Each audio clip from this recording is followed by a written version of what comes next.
श्री राम और श्री कृष्ण शायद historical leaders थे। रामायण ऋषि वाल्मीकि ने लिखी थी। ये कहानी सेतु नासा के फोटोज में इंडिया और श्रीलंका के बीच एक bridge. First, lack of solid evidence. Mahabharata record में कोई कंक्रीट ट्रेस नहीं मिलता, न श्री राम के राज्य का।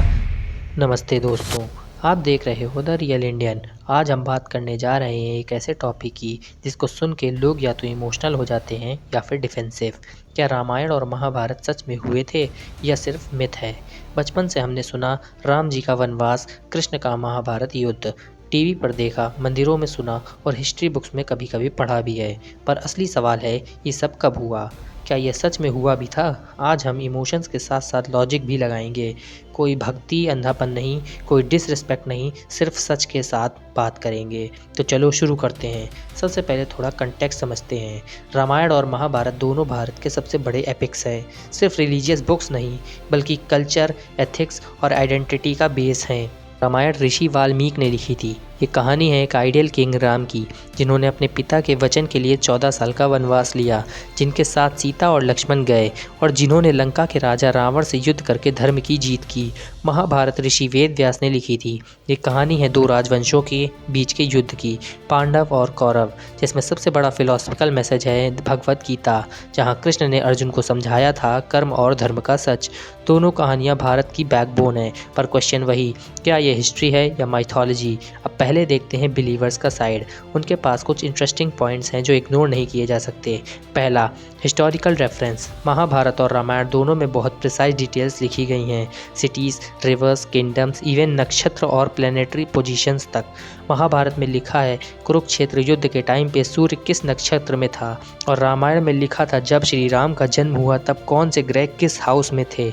मॉडर्न एस्ट्रोनॉमर्स ने इस पोजीशंस को कैलकुलेट करके कुछ अप्रॉक्सीमेट डेट्स निकालने की कोशिश की है। महाभारत अराउंड 3000 से 3100 BCE, Ramayana around 5000 to 7000 BCE। Exact proof नहीं, पर कोइंसिडेंस भी कम नहीं लगता। दूसरा, आर्कियोलॉजिकल हिंट्स। कुछ लोग कहते हैं कि रामायण के एविडेंस मिलते हैं, जैसे राम सेतु। नासा के फोटोज़ में इंडिया और श्रीलंका के बीच एक ब्रिज लाइक स्ट्रक्चर क्लियरली दिखाई देता है। साइंस बोलता है नेचुरल फॉर्मेशन, पर बिलीवर्स कहते हैं ये वही राम सेतु है जो श्री राम के वानर सेना ने बनाया था। महाभारत के केस में कुरुक्षेत्र हरियाणा में आज भी एक रियल जगह है, और एक्सकवेशन में कुछ एंशिएंट वेपन्स और पोर्ट्री मिले हैं जिनका टाइम महाभारत के आसपास का लगता है। द्वारका, जिसे श्री कृष्ण का सिटी कहा गया था, अभी गुजरात के कोस्ट के नीचे मिल चुकी है। मरीन आर्कियोलॉजिस्ट ने अंडर वाटर वॉल्स और सिटी लाइक स्ट्रक्चर्स पाए हैं, तो कुछ फिजिकल फुटप्रिंट्स मिलते हैं, पर उनका डायरेक्ट लिंक एपिक से प्रूव करना मुश्किल है। तीसरा, कल्चर कंटिन्यूटी। अगर ये सिर्फ कहानी होती तो क्या 5000 साल बाद भी लोग श्री राम और श्री कृष्ण को याद करते? पूरे एशिया में थाईलैंड, इंडोनेशिया, कंबोडिया रामायण के वर्जन्स मिलते हैं। महाभारत के वर्जन्स नेपाल और साउथ ईस्ट एशिया तक पहुंच गए। इतनी डीप कल्चरल इम्पैक्ट तभी पॉसिबल होती है जब कुछ बेस रियलिटी हो। अब दूसरी तरफ देखते हैं, हिस्टोरियंस और रेशनल थिंकर्स का साइड। उनका कहना है कि कहानियाँ इंस्पायरिंग ज़रूर हैं, पर हिस्ट्री नहीं। First, lack of solid evidence. Mahabharata में लिखा गया है 18 दिन का युद्ध हुआ, अक्षय पात्र, डिवाइन वेपन्स, कृष्ण का विश्व स्वरूप, पर आर्कियोलॉजिकल रिकॉर्ड में कोई कंक्रीट ट्रेस नहीं मिलता, न श्री राम के राज्य का, न कुरुक्षेत्र के वॉर का। और इतने बड़े इवेंट्स के लिए कुछ लिखित एविडेंस होना चाहिए था, पर अब तक कुछ कंफर्म नहीं मिला। दूसरा, सुपरनैचुरल एलिमेंट्स। वानर सेना जो पत्थर पर श्री राम लिख के समुद्र पे पुल बना रही है, डिवाइन एरोज जो माउंटेन जैसा ब्लास्ट करते हैं, श्री कृष्ण का टाइम फ्रीज कर देना, ये सब लिटरल हिस्ट्री नहीं लगता। साइंस के पॉइंट ऑफ व्यू से ये सिंबॉलिज्म है, गुड वर्सेस इविल, धर्म वर्सेस अधर्म के मैसेजेस। तीसरा, टेक्सचुअल कॉन्ट्राडिक्शंस। दोनों एपिक्स में हज़ारों वर्सेस हैं और हर रीजन का वर्जन अलग है। रामायण के तमिल, थाई, इंडोनेशियन और नेपाली वर्जन्स में स्टोरी अलग है। महाभारत के अंदर भी 18 पर्व के अलावा कई इंटरपोलेशंस हुए हैं। कुछ मॉडर्न हिस्टोरियंस कहते हैं ओरिजिनल महाभारत सिर्फ 8800 वर्सेस का था, बाद में लोगों ने डिवाइन एलिमेंट्स ऐड कर दिए, यानी कहानी इवॉल्व होती गई और हिस्ट्री में मिथ बन गई। चौथा, purpose of these epics. Myth का मतलब झूठ नहीं होता। माइथोलॉजी का काम होता है इंसान को मोरल्स और स्पिरिचुअल विजडम देना। जैसे ग्रीक में हरक्यूलिस थे, चाइना में मंकी किंग थे, वैसे ही भारत में श्री राम और Shri Krishna. Symbolic not literal. मैं आप सभी को सीधा जवाब दूंगा, ना रामायण और महाभारत प्योर मिथ हैं, ना ही प्योर हिस्ट्री।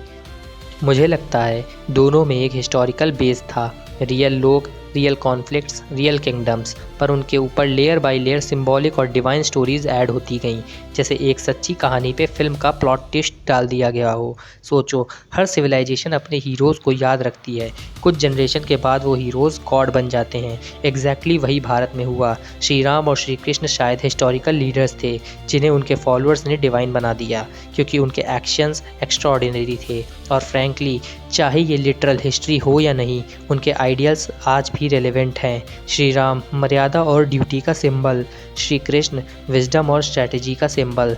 दोनों हमें बताते हैं धर्म सिर्फ रिलीजन नहीं, वो एक माइंडसेट है जो सही के लिए स्टैंड लेता है। हम सब गलती करते हैं जब हम प्रूफ या ब्लाइंड फेथ के बीच में चूज़ करने लगते हैं।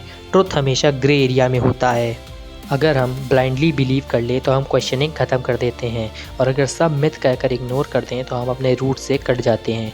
रियल विजडम तब आती है जब हम दोनों एक्सट्रीम्स को समझते हैं, यानी रिस्पेक्ट भी और रीजंस भी। देखो, रामायण और महाभारत चाहे 5000 साल पुरानी कहानियाँ क्यों ना हो, पर उनका मैसेज आज भी 100% रेलेवेंट है। रामायण हमें सिखाती है डिसिप्लिन और सेक्रीफाइस सबसे बड़ा स्ट्रेंथ है। महाभारत सिखाती है कभी कभी सच के लिए अपने लोगों के खिलाफ भी लड़ना पड़ता है। श्री राम ने धर्म के लिए राज्य त्याग दिया, श्री कृष्ण ने अधर्म के खिलाफ अपने मित्र तक को समझाया, यानी रिलीजन नहीं, प्रिंसिपल उनका फोकस था। आज हम सबको भी वही चाहिए। ईगो छोड़ दो, बैलेंस सीखो और सच के साथ खड़े रहो, चाहे तुम बिलीवर हो या स्केप्टिक। अगर तुम्हें सच में समझना है अपने कल्चर को, तो सवाल करने से कभी मत डरो। तो दोस्तों, आपका क्या मानना है? क्या रामायण और महाभारत सच में हिस्ट्री है या डिवाइन मोरल स्टोरीज़? कमेंट करके ज़रूर बताएं। अगर आपको ये वीडियो पसंद आया हो तो लाइक करें, शेयर करें और सब्सक्राइब करो द रियल इंडियन को, क्योंकि यहाँ हम भक्ति नहीं, बुद्धि से बात करते हैं। मिलते हैं हम आपसे नेक्स्ट वीडियो में। तब तक के लिए सोच बढ़ाओ, सवाल करो और सच के साथ रहो। जय हिंद।